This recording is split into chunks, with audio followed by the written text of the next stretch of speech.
As an enterprise-grade storage system, ECS is built to be resilient and performs seamless recovery from temporary site outages. The standard configuration of ECS may limit data availability during a site outage.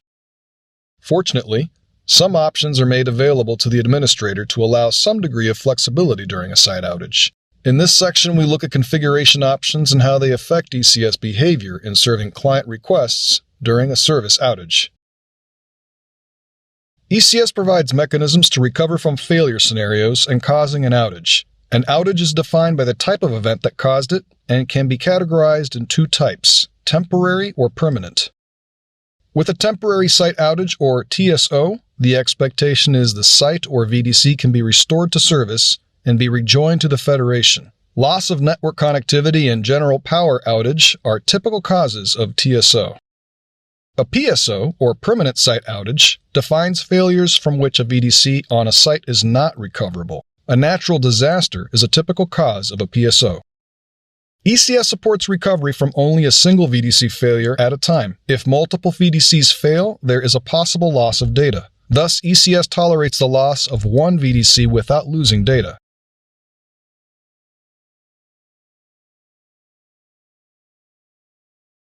During a temporary site outage, ECS limits some data operations. Create, update, and delete actions cannot be performed for buckets, namespaces, object users, authentication providers, replication groups, or NFS user and group mappings. During the TSO, namespace bucket listing is unavailable if the namespace owner is unreachable. Any HDFS and NFS file system buckets owned by the unavailable VDC are placed in read-only mode. OpenStack Swift users cannot log into OpenStack during a temporary site outage. During the TSO, ECS cannot authenticate Swift users. Swift users must re-authenticate after the VDC service is restored. Maintaining data consistency is a fundamental requirement when multiple copies of data are distributed across multiple systems. To maintain strong data consistency, ECS must ensure only the latest copy of data is used to respond to client application requests. Validation is performed by the responder and with the VDC that owns the object. All data requests require local or remote validation before proceeding. If the responding VDC does not have the current version of the object, then a read request is made from the owning VDC.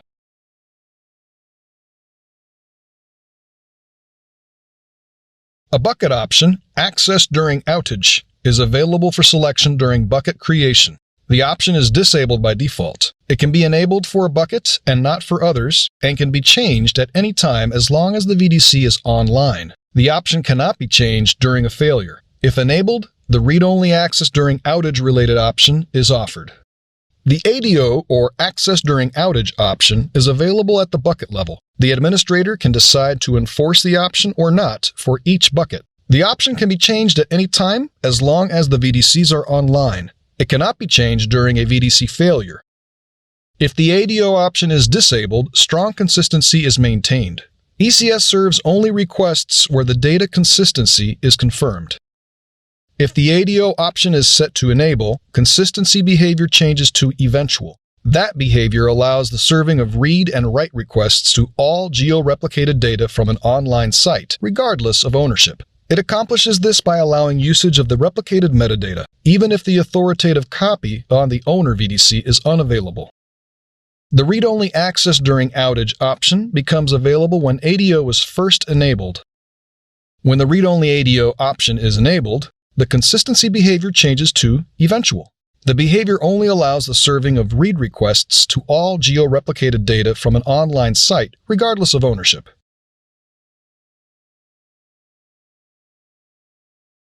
Under normal conditions, ECS enforces a strong consistency model. Under a TSO and when Access During Outage (ADO) option is disabled, the same is observed. In this mode, if the replication group loses a VDC, data owned only by the remaining and reachable VDCs can be served. As an example, and during a network outage, data locally owned by the VDC remains available to applications connecting directly with the owner.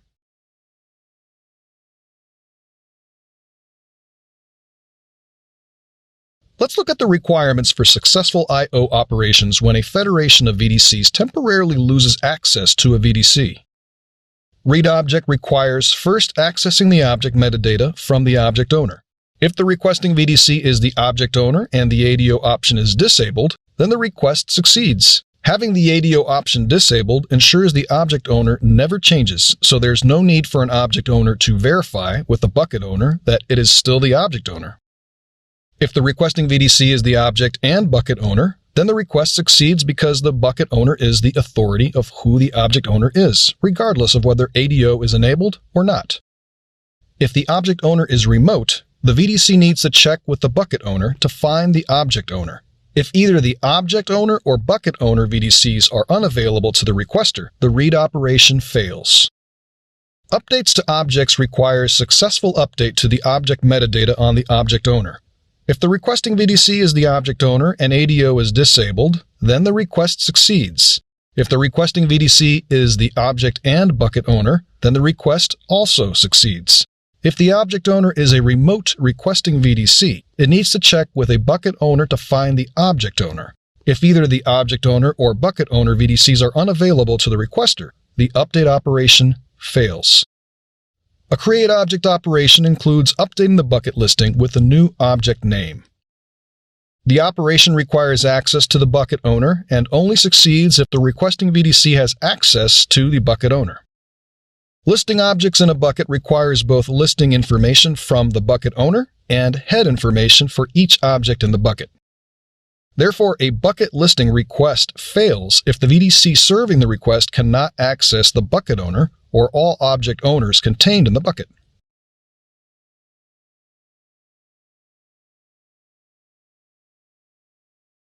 A VDC can be marked as failed only after a default grace period of 15 minutes of sequential and continuous health check failures. Within a replication group containing 3 or more VDCs, only one VDC can be marked as failed within a failure scenario. VDC status determines how a request is served with ATO option enabled. Let's look at how VDC status is maintained in a federation.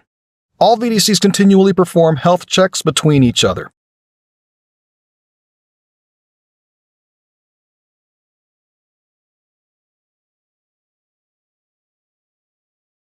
If a VDC loses network connection with other VDCs in the federation, the health check to that VDC will fail.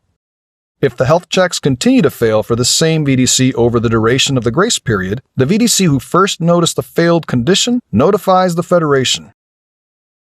Another VDC in the replication group verifies that all VDCs in the replication group are currently marked as online.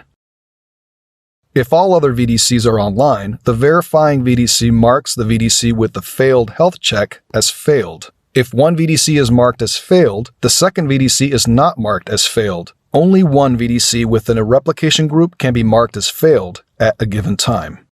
The way failure detection is handled in a 2 VDCs scenario is different from those with 3 or more VDCs contained in a federation. Let's look at how this works.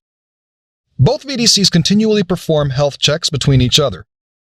If any of the VDCs lose network connection, the connectivity is lost for both.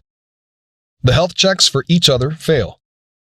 If the health checks continue to fail for the whole grace period, then each VDC marks the other VDC as failed in their respective local table. Each continues to see itself as online. Consequently, each VDC remains marked as online, and only their local table considers the other VDC as failed.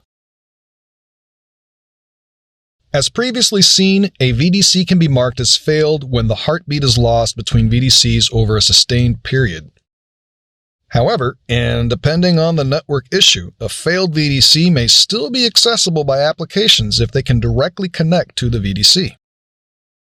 The access during outage option changes the TSO behavior for serving requests. When ATO is enabled on a bucket, ECS consistency behavior changes to eventual. This means that after a VDC is marked as failed, any bucket that has the ATO option enabled supports reads and optionally writes from a non-owner VDC.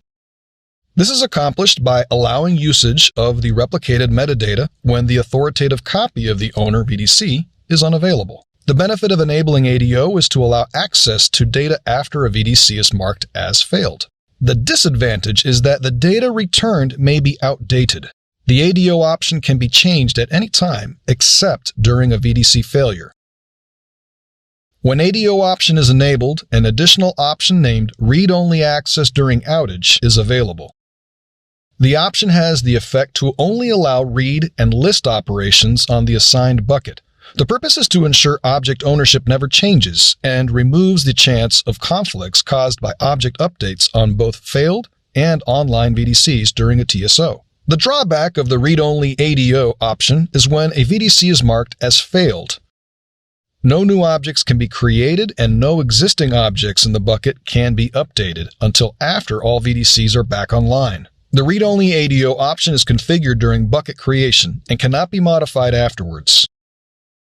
Let's look at how an online VDC serves requests under a TSO scenario with the ATO option enabled. In the case where a request is sent to a VDC marked as online for data within a bucket that has ATO enabled, but read-only after ATO is disabled, the read, update, create, and list operations all succeed.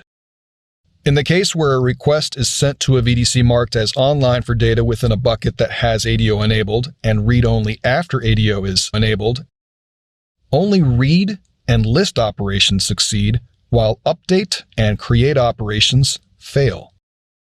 In a case where there is only two VDCs in the replication group, and since both VDCs consider themselves online, the same behavior is true during a temporary site outage scenario.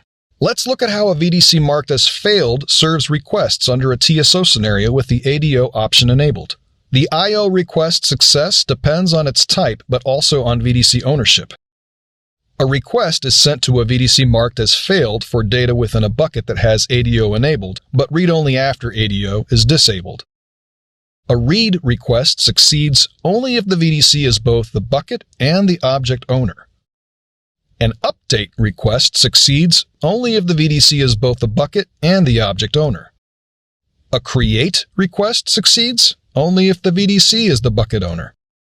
A list request succeeds only if the VDC is the bucket owner, but also the owner for all objects contained in the bucket.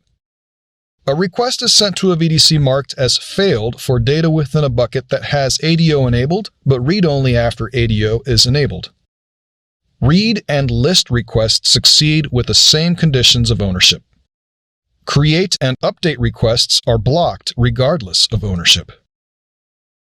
Let's do a quick review of the storage efficiency process on replication groups containing 3 or more sites and known as XOR optimization. The starting point is where the primary copy of chunk A is on VDC 1 and chunk B is on VDC 2. Both chunks are replicated to VDC 3. The VDC 3 chunk manager table is updated to reflect the primary and secondary data location and specify the type as copy for both chunks. Because VDC 3 has a type of copy for chunks from all other VDCs in the replication group, it can perform an XOR operation of replicated chunks A and B to create a new chunk C. The VDC 3 chunk manager table adds information about chunk C after XOR encoding is complete. The secondary copies of chunks A and B can be removed from VDC 3 so that the space can be reclaimed. Also, the VDC 3 chunk manager table updates the type of chunks A and B to encoded. In the event that VDC 1 goes down, VDC 3 can reconstruct chunk A by using chunk B from VDC 2 and then perform an XOR operation with chunk C from VDC 3. Similarly, if VDC 2 goes down, VDC 3 can reconstruct chunk B by using chunk A and performing an XOR operation with chunk C. Let's look at an example of accessing data during a TSO scenario from a VDC not being the owner, but has the bucket ATO option enabled. The starting point is a normal condition. A read request for an object located within chunk A is received on VDC 3 and for which it is not the owner. VDC 3 does not hold a full copy of the chunk, only an encoded one. VDC 3 requests the object data from the chunks of the primary copy, VDC 1. The data is served to the client and kept in a cache memory. Subsequent read requests are fetched from cache. ECS implements a least recently used, or LRU, algorithm to manage cache and retain the most recently accessed data. VDC1 fails health checks and is marked as failed. A read request for an object located within chunk A is received on VDC3 and for which it is not the owner. VDC3 only has an encoded copy of the data, and the primary data is unavailable from VDC1 because it's marked as failed. While the ATO option is enabled, the solution to serve the client resides in recreating the data. VDC3 must fetch the data from VDC2 and stores it in cache. VDC3 performs an XOR, exclusive OR, operation using the parity chunk C and chunk B to retrieve chunk A. VDC3 can serve the client and keeps both chunks A and B in cache. Subsequent read requests for chunk A can be served from cache. During an outage, when the ATO option is enabled on a bucket, all operations work from all VDCs marked as online, regardless of ownership.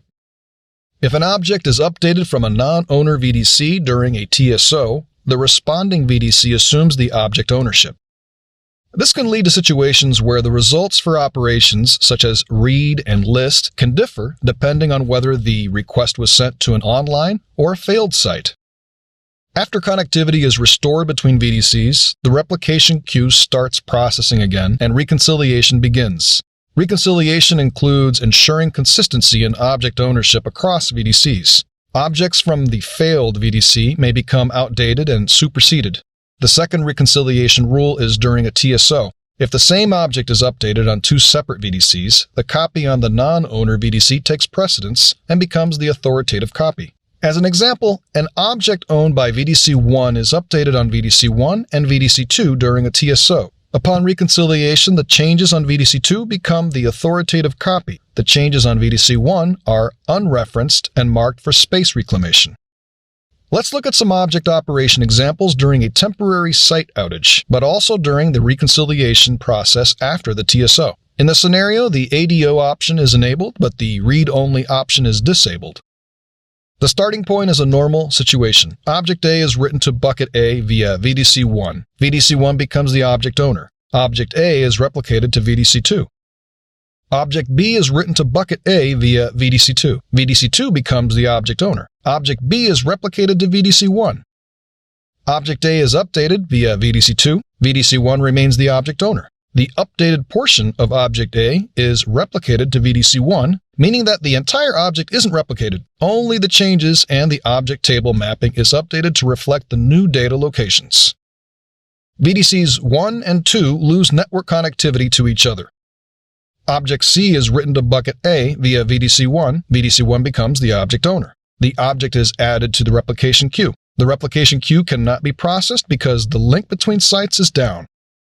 Object D is written to bucket A via VDC2. VDC2 becomes the object owner. The object is added to the replication queue. Again, the replication queue cannot be processed because the link between sites is down.